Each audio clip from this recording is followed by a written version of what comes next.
Olá, querido irmão, querida irmã, sou o Padre Frei Inácio José, pároco da paróquia de Nossa Senhora das Mercês, Arquidiocese de Belo Horizonte. Seja bem-vindo ao nosso programa Pão da Palavra, no qual nós meditamos a Palavra de Deus, proclamada neste domingo. Minha saudação aos queridos ouvintes da Rádio Comunidade FM e da Web Rádio Nossa Mãe de Ibirité, nossas parceiras na evangelização. Sou autor e escritor do livro A Misericórdia como Caminho de Salvação, que pode ser adquirido pela editora Dialética.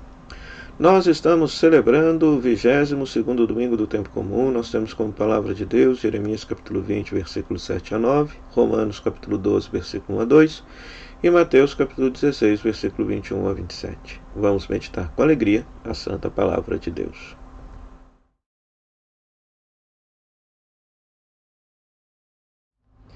Pois muito bem, na primeira leitura nós temos justamente o texto de Jeremias, capítulo 20, versículos 7 a 9. É um texto que é muito utilizado no âmbito vocacional, nas meditações vocacionais, nas celebrações de ordenação, quando o profeta diz assim: seduziste-me, Senhor, e me deixei seduzir. Foste mais forte, tiveste mais poder.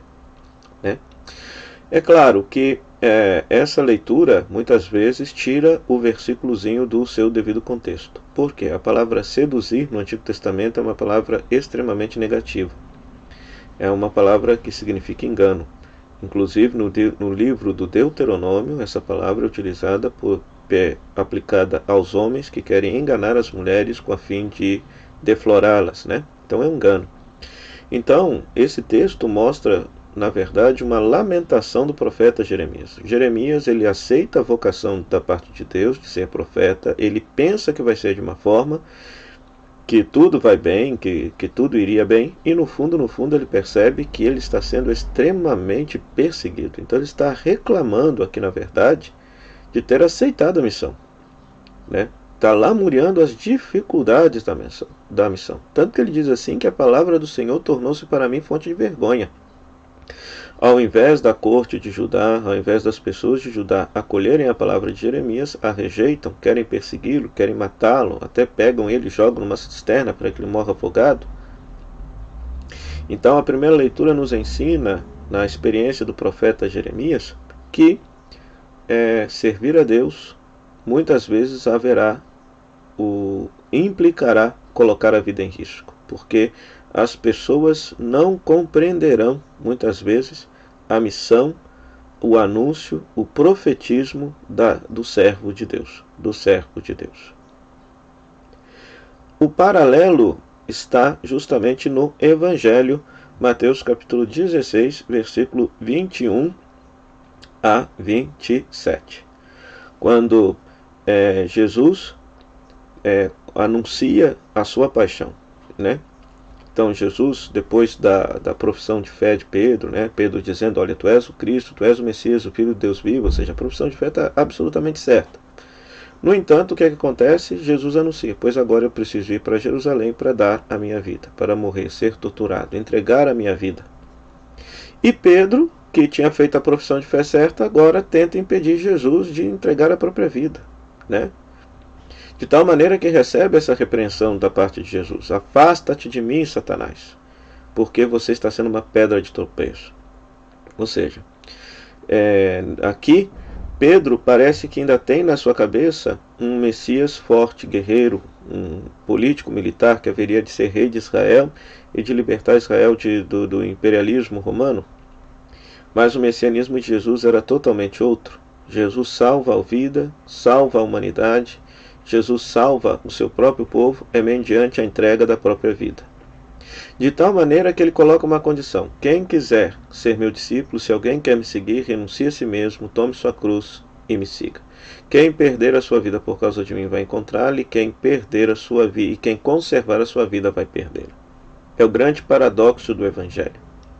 Então Jesus nos ensina que só tem um caminho para salvar a humanidade: é entregando a própria vida num serviço gratuito, misericordioso, destinado sobretudo àqueles que mais precisam, àqueles que mais sofrem.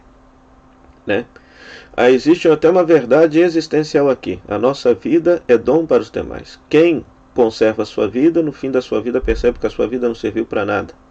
Mas aquele que coloca a sua vida a serviço dos demais percebe que a sua vida teve grande valor, porque viveu a vida planejada por Deus para nós, né? Então é exatamente isso, o caminho da cruz, né? O caminho da cruz é justamente o caminho da disposição de entregar a própria vida, de gastar a própria vida. E como que se gasta a própria vida? Se gasta a própria vida nos movimentos, nas pastorais, nos atos de caridade, no serviço solidário que é prestado, no serviço de voluntariado que é prestado na comunidade, né? É assim que se gasta a vida. E é muito interessante que nos evangelhos aparece esse fenômeno. Quando Jesus está fazendo curas e milagres para todo mundo, Jesus é famoso, todo mundo vai atrás de Jesus, né? Parece o povo de hoje, ou seja, atrás de curas e milagres as igrejas enchem. Mas quando Jesus fala assim, ó, eu preciso dar a vida e quem quiser me seguir tem que dar a vida como eu dou, o povo abandona Jesus. Então no fundo, fazem de Jesus uma espécie de amuleto, um resolve problemas da situação, né? Pois é necessário, portanto, ter a reta compreensão que o caminho de seguimento de Cristo, o caminho do discipulado de Cristo, é justamente o caminho de entrega da própria vida. Por fim, querido irmão, querida irmã, a segunda leitura deste dia nos coloca diante de Romanos, capítulo 12, versículo 1 a 12, que é o iniciozinho do capítulo 12, e é um texto também muito conhecido. Paulo está escrevendo à igreja de Roma dizendo: oferecei-vos em sacrifício vivo, né?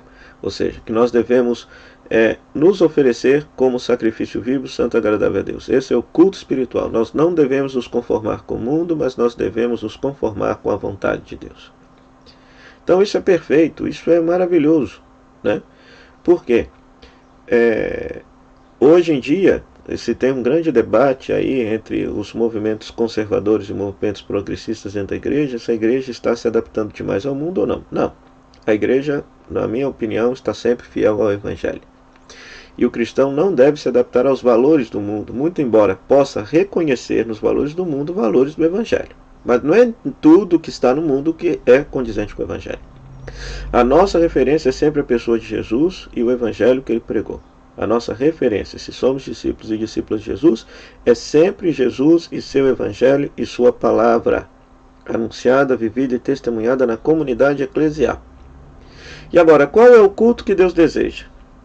Muitos pensam que o culto que Deus deseja é uma liturgia impecável. Não é. Muitos pensam que o culto que Deus deseja é a gente passar horas e horas e horas dentro do ambiente da igreja, em adoração, louvor, em rezas, etc. Não, não é. Qual é o culto agradável a Deus? É a gente oferecer a nossa vida a Ele. O texto de Hebreus vai falar que Jesus é o sumo e eterno sacerdote, por quê? Porque Ele se ofereceu ao Pai. Então a vida de Jesus foi justa e perfeita, de acordo, conforme a vontade de Deus, do início ao fim de sua vida. Então por isso que a vida dele foi agradável ao Pai, e por isso que a vida dele suplantou todos os sacrifícios antigos. Assim também deve ser a vida do cristão. Ou seja, é claro, nós devemos rezar, devemos participar da Santa Missa, devemos participar da liturgia, mas para quê? Porque o ambiente da oração, o ambiente da contemplação, o ambiente litúrgico deve favorecer com que a nossa vida se conforme cada vez mais à vida de Jesus, para que a nossa vida possa ser um sacrifício agradável ao Pai do Céu. Porque, repito, a única vida que foi agradável ao Pai do Céu foi a vida de Jesus. E a nossa vida será agradável ao Pai do Céu, será um sacrifício vivo, na medida em que a nossa vida se parece com a vida de Jesus. Por isso que o sacramento do batismo nos conforma a Jesus.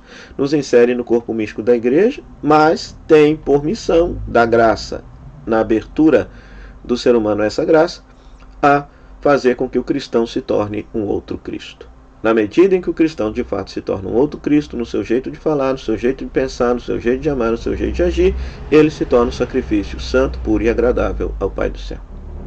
Então, neste 22º domingo do tempo comum, peçamos ao Senhor que nos conceda essa graça, a graça de verdadeiramente vivermos a sua palavra, não temermos as perseguições por causa do testemunho cristão que haveremos de dar na sociedade. Saibamos que o caminho da cruz é assim mesmo, o caminho de oferecer a própria vida no cuidado do próximo para que o mundo seja salvo, liberto e curado.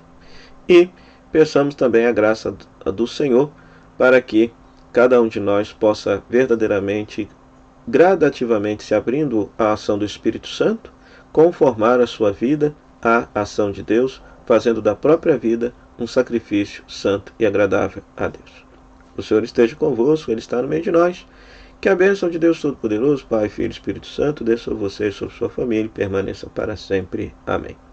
Meu muito obrigado à Rádio Comunidade FM, que nos cede esse espaço para pregar a palavra de Deus, a você, querido rádio ouvinte e internauta, pela sua audiência, pela web Rádio Nossa Mãe de Birité, que também nos cede esse espaço para meditar a palavra de Deus. E aqui embaixo está a divulgação da nossa peregrinação para a Terra Santa. Interessados deverão entrar em contato com a Kelly Mello pelo telefone 035 99845 6167. Essa peregrinação está prevista para acontecer do dia 10 de junho a 18 de junho do ano que vem, e eu terei a maior alegria de ser o seu diretor espiritual. Até o próximo programa, O Pão da Palavra, se Deus quiser. Tchau, tchau.